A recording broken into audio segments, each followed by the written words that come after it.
Welcome back to the channel. Now both Steve Borthwick and Andy Farrell have named their team lineups for this weekend's big clash in round 4 of the Six Nations between England and Ireland at Twickenham. It's a huge game for both teams. Ireland are looking to keep their Grand Slam and Six Nations hopes alive. They've pretty much got the Six Nations title in their back pocket now, so it would take a lot for that to slip from their grasp. But what Irish fans and Irish rugby really wants is the Grand Slam, to go back-to-back Grand Slam champions. I think they'll be the first team in history to do that. So creating some history, and that'll definitely put the World Cup frustration behind them. And as they embark on a new journey with a few changes to their playing group, and that'll be a big moment for Irish rugby. But they've got to get over the hurdle of England before they can look at the Grand Slam deciding match. England, sort of on the opposite end of the spectrum, looking for a really good performance to bounce back after a mixed performance against Scotland. Some positives in terms of how they were trying to play, but some negatives in the execution of their game plan. But Steve Borthwick, if he wins this game, it will restore a huge amount of faith back in him as a coach and his coaching group, which has got a few question marks over it at the moment, especially with the new sort of implementation of the defence and a potentially limited time being spent on playing attacking rugby. In this video, I'm going to be reviewing the lineups, looking at some of the strengths, some of the weaknesses, and potentially trying to understand what the lineups mean in terms of the style each team will be trying to play. Before I do get into the lineups, if you could subscribe to the channel and turn notifications on as well, that would be much appreciated, as it does help the channel out. We'll start off with the front rows. Steve Borthwick names Genge, George and Cole. Ellis Genge and Joe Marler have been sort of back and forth in Steve Borthwick's mind of who should start. I much preferred Ellis Genge starting just because of his attacking rugby. He adds a lot of energy into that front row, so it's good to see him start in this game. And then for Ireland, in their front row of Porter, Sheehan and Furlong, that's really the benchmark of a front row. If you can perform well against them, you'll perform well against any front row.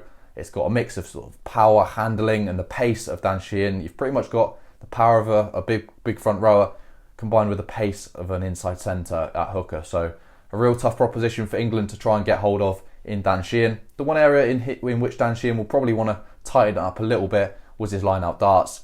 They're usually very good. They slipped a little bit in the last game, so we'll be looking to sort of tighten that area up. But that's not just his responsibility, especially when you look at the second rows and Peter Amani as well, who jumps in the line-out. Dan Cole still clinging on to his tight head jersey. This is an area which I don't quite understand. I don't necessarily see Dan Cole going towards the next World Cup, so there's a potential for sort of holding back the position, if you see what I mean. But Dan Cole's been performing well. He really has been. Against Scotland, he surprised me with his sort of mobility, putting some good tackles in that game, so fair play to him. Moving into the second rows, a really interesting battle between Itoje and Martin against McCarthy and Byrne. One of the sort of benchmark second rowers is Tadhg Beirne with his ability and his all-round game. And then you've got the flair of McCarthy, who's really broken onto the scene. And if there was to be sort of December was next month, you'd put him forward for Breakthrough Player of the Year, because he's been phenomenal at the start of this season. And it'll be interesting to see how he can keep that up. I think he's maturing really quickly as a player. He's developing not only sort of an athletic, powerful game, but some really nice touches with ball in hand as well. I really like the inclusion of George Martin in the second row. Really just big, strong player that adds a lot in terms of the power, not just around the field, but a scrum time and set piece, which is going to be a really important facet of the game. Itoje is a player, if England are going to win this game, he has to perform. He's got to disrupt the line out. He's got to just be a menace, but a legal menace. He can't be giving away high penalties, because with the boot of Crowley kicking to touch and his boot off the kicking tee as well, which was superb in the last game, England will be punished. So it's definitely that balance of being on the right side of the law, but also trying to push the boundaries and disrupt Irish ball at set piece and at the rucks as well. Moving into the back row, England have made a bit of a sort of selection change here, with basically playing with 3 second rows with Chesham going into the back row. That clearly means England are going to target the line out. They feel the threat of the 3 Irish jumpers in the line out, and they want to have one themselves. And not necessarily just an extra jumper, but an extra second row whose primary role at their club is to jump. So that's going to be really important for England to retain their own ball and try and disrupt Irish ball there as well. So as well as Chesham in the back row, you've got Sam Underhill and Ben Earl, 2 of the real form players in England at the moment at the international level. Underhill's been a little bit more quiet at club level with plenty of injuries, but since he's been back in the number 7 white jersey, he has been very good. Some brilliant tackling, some crunching hits, as well as some good breakdown work as well. So he's very deserved of his place. And then Benel, I don't need to say an awful lot about him. He's the energy, the heartbeat, and all the pride of an English rugby player put into one. Really good to see him hold on to his number 8 jersey. In terms of the Irish back row, very, very quality back row with Peter O'Mahony, Josh van der Fleer and Caelan Doris. In the same way, sort of Earl's the heartbeat of that English team. That is the number 8 of Ireland as well. Caelan Doris, he's the sort of benchmark player for Ireland. He's so consistent, and England will do very well to try and contain him in this game because he is one of the best players in the world at the moment. Talking of best players in the world, former World Player of the Year, Josh van der Fleer, is at 7.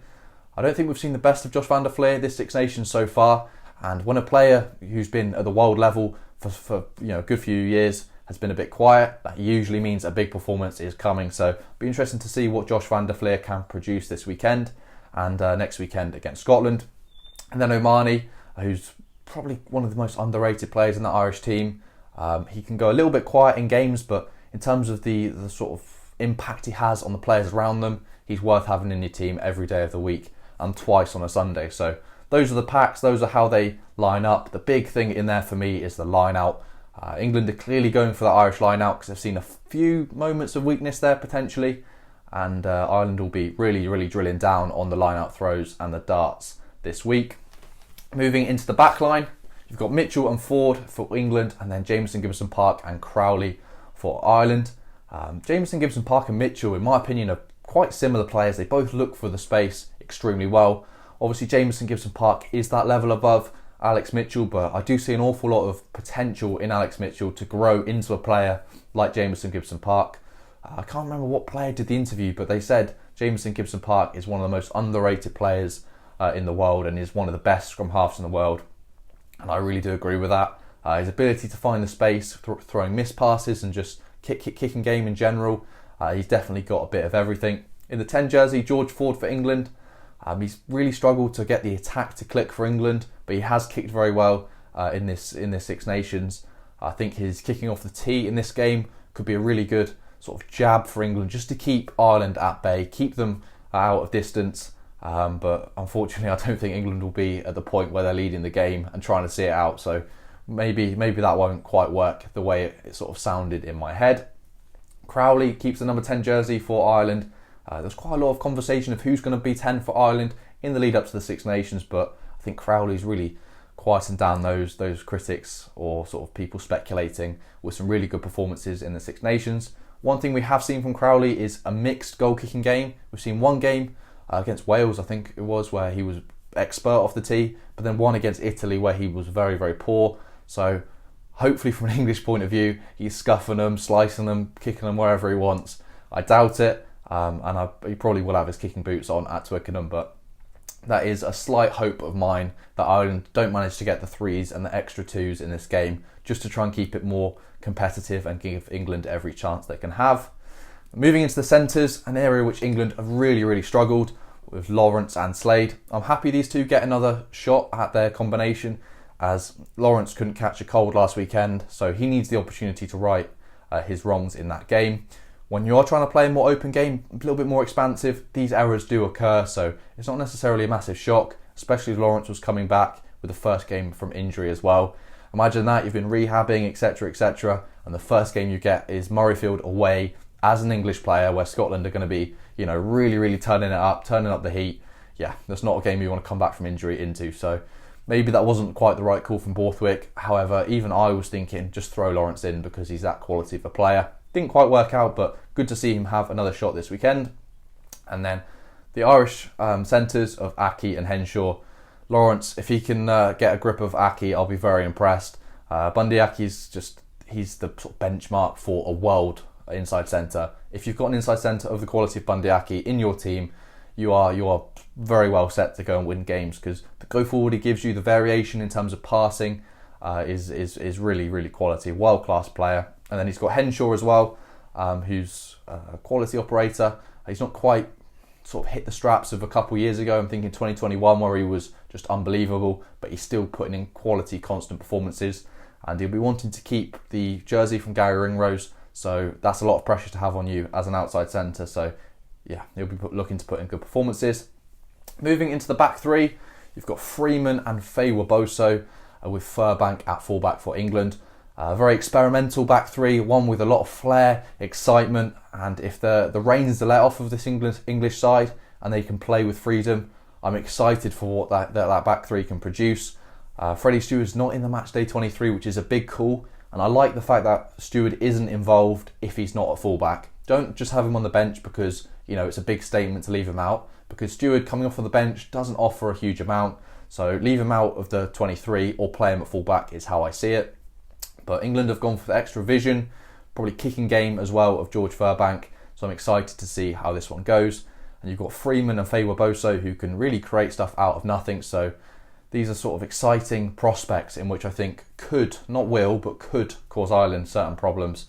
It'll be interesting to see. For Ireland, you've got James Lowe, Calvin Nash and Hugo Keenan returning from injury at fullback. A big game for Keenan to come straight back into, but because of the quality of Irish coaching staff, they won't throw him in if he's not ready. So I expect Keenan to be really drilling his high balls, because that's going to be a huge part of this game, especially with how much George Ford kicks to the air. And then the boot of James Lowe will be a very useful tool for Ireland to sort of get out of their 22 when they need to. In terms of the bench, just going to run through these real quick. For England, you've got Theo Dan, Joe Marler and Will Stewart, with Cunningham South and Don Brandt covering the back row and second row. Don Brandt is an interesting pick on the bench. I do rate him as a player. Quite a few handling errors as a player, but if he's on form and he's playing well, he's almost unstoppable. So that's at club level. Whether you can translate that to international level is yet to be seen, but real quality player there. Danny Kerr makes his 100th cap for England, a huge milestone for him, so congratulations. With Smith and Daly. I like Daly in that 23 jersey. He can cover fullback, wing, centre, and if you threw him in at fly half, he'd probably do all right as well. So very versatile player there. And then Marcus Smith is the flair off the bench for England. I know who's going to be my fantasy sub this weekend. Hopefully Smith gets a good few minutes off of the bench and he doesn't get left too late, especially if England are chasing the game. Let's bring Marcus Smith on and see what he can do. In terms of Ireland, you've got Kelleher, Healy and Beelum. Really strong replacement, 3 players there in the front row, with Henderson, Baird and Conan. So a 6-2 split for Ireland off of the bench, anticipating a very physical game for sure.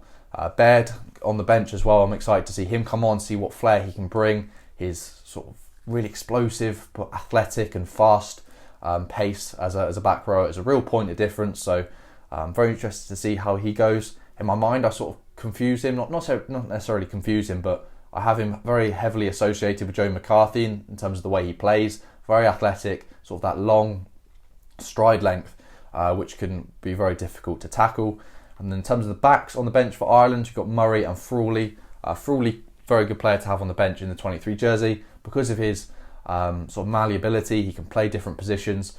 If there's an injury to Crowley, he could come on at 10 and do a decent job, but he can also cover full back and probably even centre if you wanted him to as well. So those are the teams. Let me know your thoughts. In terms of previous results, last time out in the Six Nations, Ireland won by 29 points to 10 in their Grand Slam, their last performance in the Grand Slam, which was a big result for Ireland. England looked promising at points in that game, but Ireland in the sort of last 30 minutes, 20 minutes, just turned up the heat and they were far too much for England. The expected result for this game is Ireland to win by 11 points. You don't often see a team going away to Twickenham and starting as 11-point favourites. So that shows this Irish team is not one to be underestimated, not one to be messed with. In terms of my prediction, I always leave these sort of raw to the videos. I haven't really thought about it before. My gut instinct is Ireland between, I'll go between 7 to 10. Between that sort of range. I think they'll win it comfortably, as in it won't come down to the last play. England won't be within 7 at the end, but it could be a very tight one, and don't get me wrong, Ireland could blow England away. Be very interested to hear what you have to say in the comment section down below. How do you react to the selections? Who do you think will win and by what margin? Please do subscribe, please do turn on notifications for my video tomorrow, which I'll be running through how I think each team should approach the game to win. But until then, take care and I'll see you in the next video. See you later, guys.